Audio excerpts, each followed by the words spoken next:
Ce vidéoclip, produit par l'École polytechnique fédérale de Lausanne, fait partie de son cours d'introduction à l'information, à la communication et au calcul. Il s'inscrit dans le troisième module de ce cours qui porte sur le fonctionnement et la sécurité des systèmes informatiques. Les vidéoclips précédents ont montré comment construire des ordinateurs à partir de transistors. Le but du présent clip est de suggérer pourquoi la performance de ces ordinateurs croît chaque année de façon quasi exponentielle, autour de 50% par an. Une première raison de cette croissance est purement technologique. Depuis l'invention des transistors dans les années 60, ils n'ont cessé de diminuer de taille, de telle sorte qu'on peut en mettre plus dans une seule puce intégrée. Cette miniaturisation a été accompagnée d'un accroissement incessant de leur vitesse, mais cette miniaturisation et cet accroissement de vitesse, qui ralentissent d'ailleurs aujourd'hui devant les défis technologiques et les limites physiques, ne comptent que pour 20% de l'accroissement des performances des ordinateurs. L'accroissement de performance au-delà de celle des transistors provient de trucs dans la logique et l'architecture des ordinateurs. C'est le sujet des deux derniers clips de cette série sur l'architecture des ordinateurs.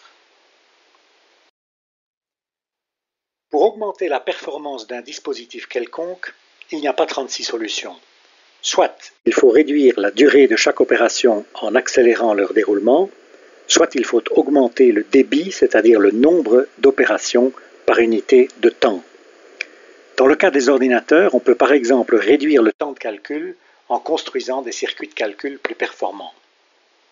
On peut par ailleurs, ou même en même temps, augmenter le débit des opérations en exécutant plusieurs en parallèle.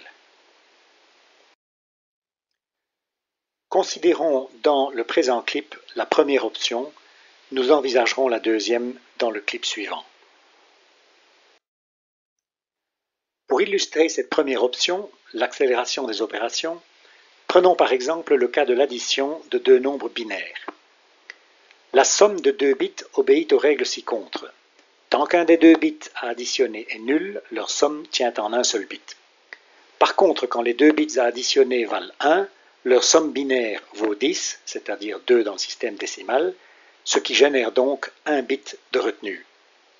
Si on veut calculer la somme des deux nombres binaires de cette figure, il faut commencer par la somme des deux bits de moindre puissance, qui vaut 1 et ne pose aucun problème.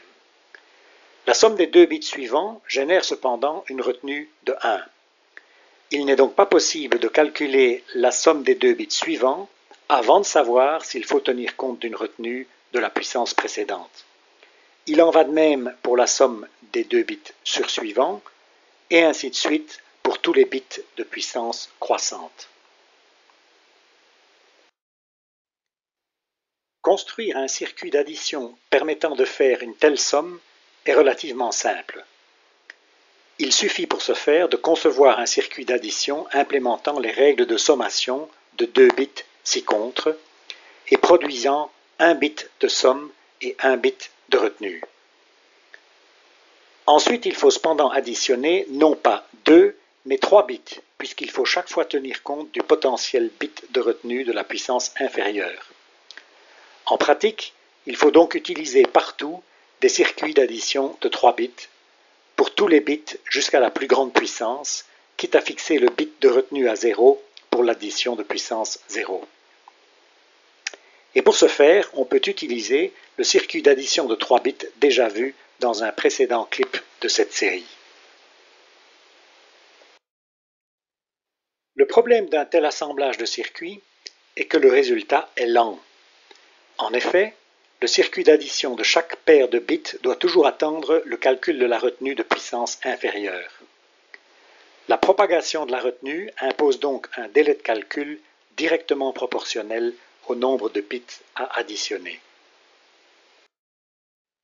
La question est, comment pourrait-on accélérer cela?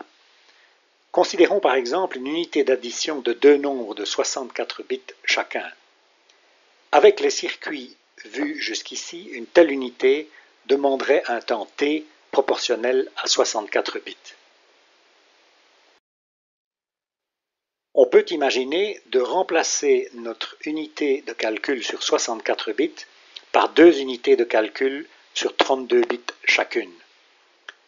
Dans ce cas, il faudrait répercuter la retenue sortant de l'unité de plus faible puissance, à droite sur cette figure, sur la somme des 2 bits de plus faible puissance de l'unité de plus haute puissance, à gauche sur cette figure. Mais même dans ce cas, il faudrait attendre un temps t divisé par 2 pour obtenir la retenue de l'unité de droite, avant de pouvoir lancer le calcul de l'unité de gauche qui prendrait encore le même temps t sur 2.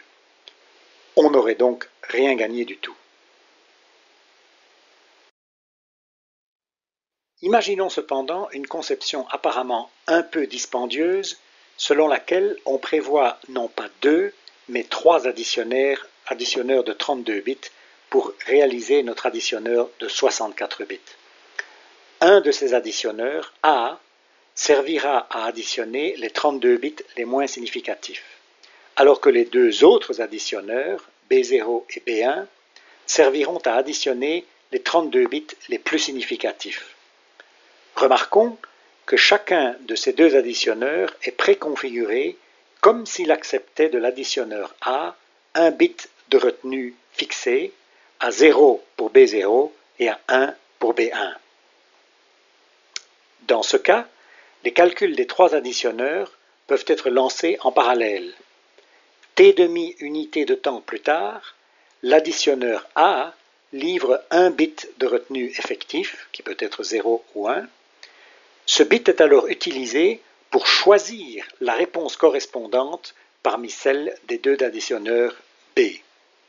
Si la retenue des 32 bits de A est 1, tous les transistors interrupteurs en bas à gauche ignorent simplement la sortie de l'additionneur B0 et sélectionnent par contre les bits de sortie de B1. Et inversement, si A livre une retenue nulle. Bilan des courses, on a divisé le temps de calcul par 2, bien sûr au prix de 50% de transistors en plus, mais ceux-ci sont peu coûteux et la performance a son prix. On peut donc profondément changer la performance du circuit sans changer sa fonctionnalité.